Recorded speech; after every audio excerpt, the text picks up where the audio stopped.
ಬೆಂಗಳೂರಿನಲ್ಲಿ ಮತ್ತೆ ಚಿರತೆ ಕಾಣಿಸಿಕೊಂಡಿದೆ. ಅದು ಕೂಡ ಎಲ್ಲೂ ಅಲ್ಲ, ಬನಶಂಕರಿ ಹತ್ರ.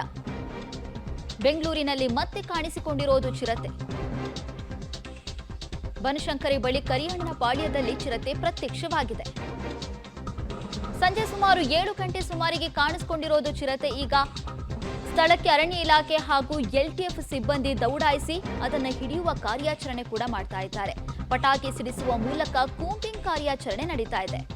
ಬೆಂಗಳೂರಿನಲ್ಲಿ ಮತ್ತೆ ಮತ್ತೆ ಚಿರತೆ ಕಾಣಿಸಿಕೊಳ್ತಾ ಇದ್ದು ನಗರವಾಸಿಗಳ ಆತಂಕಕ್ಕೆ ಕಾರಣವಾಗ್ತಾ ಇದೆ. ಈ ಹಿಂದೆ ಕೂಡ ಸಾಕಷ್ಟು ಭಾಗಗಳಲ್ಲಿ ಚಿರತೆ ಕಾಣಿಸಿಕೊಂಡಿದ್ದನ್ನು ನಾವೆಲ್ಲರೂ ಕೂಡ ನೋಡಿದ್ದೀವಿ. ಈಗ ಬನಶಂಕರಿ, ಅದು ಕೂಡ ನಗರ ಪ್ರದೇಶ, ಈ ಭಾಗದಲ್ಲಿ ಚಿರತೆ ಕಾಣಿಸಿಕೊಂಡಿರೋದು ನಗರವಾಸಿಗಳ ಆತಂಕಕ್ಕೆ ಕಾರಣವಾಗಿದೆ. ಈಗ ಬನಶಂಕರಿ ಹತ್ರ ಕಾಣಿಸಿಕೊಂಡಿರುವ ಚಿರತೆ ದೃಶ್ಯವನ್ನು ನಾವು ಸ್ಕ್ರೀನ್ ಮೇಲೆ ನೋಡ್ತಾ ಇದ್ದೀವಿ. ಈಗ ಅರಣ್ಯ ಇಲಾಖೆ ಸಿಬ್ಬಂದಿ ಸ್ಥಳಕ್ಕೆ ಬಂದಿದ್ದಾರೆ, ಕೂಂಬಿಂಗ್ ಕಾರ್ಯಾಚರಣೆಯನ್ನ ಮಾಡ್ತಾ ಇದ್ದಾರೆ. ಬಟ್ ಏನಾದ್ರೂ ಮತ್ತೆ ಮತ್ತೆ ಚಿರತೆ ಕಾಣಿಸ್ಕೊಳ್ತಾ ಇರೋದು ಸ್ಥಳೀಯರ ಆತಂಕಕ್ಕೆ ಕಾರಣ ಆಗ್ತಾ ಇದೆ. ಅರಣ್ಯ ಇಲಾಖೆ ಇದರ ಬಗ್ಗೆ ಕಟ್ಟುನಿಟ್ಟಿನ ಕ್ರಮವನ್ನ ಕೈಗೊಳ್ಳಬೇಕು ಅಂತ ನಗರವಾಸಿಗಳು ಹೇಳ್ತಾ ಇರೋದು. ಏನೇ ಕ್ರಮ ಕೈಗೊಂಡ್ರು ಚಿರತೆ ಬರೋದನ್ನ ತಪ್ಪಿಸೋದಕ್ಕಾಗುತ್ತಾ? ಈ ಮಾನವ ಮತ್ತು ಪ್ರಾಣಿಗಳ ಸಂಘರ್ಷ ತಲೆಮಾರುಗಳಿಂದ ನಡೀತಾನೆ ಬರ್ತಾ ಇದೆ.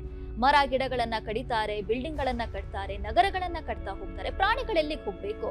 ಬೇಟೆಗೆ ಬರ್ಬೇಕಲ್ವಾ? ಅದೇ ಆಗ್ತಾ ಇರೋದು. ಈಗ ಬನಶಂಕರಿ ಹತ್ರ ಕಾಣಿಸ್ಕೊಂಡಿದೆ. ಜನರಿಗಂತೂ ಸಾಮಾನ್ಯವಾಗಿ ಆತಂಕ ಕಾಡೋದು ಖಂಡಿತವಾಗ್ಲೂ ಹೌದು.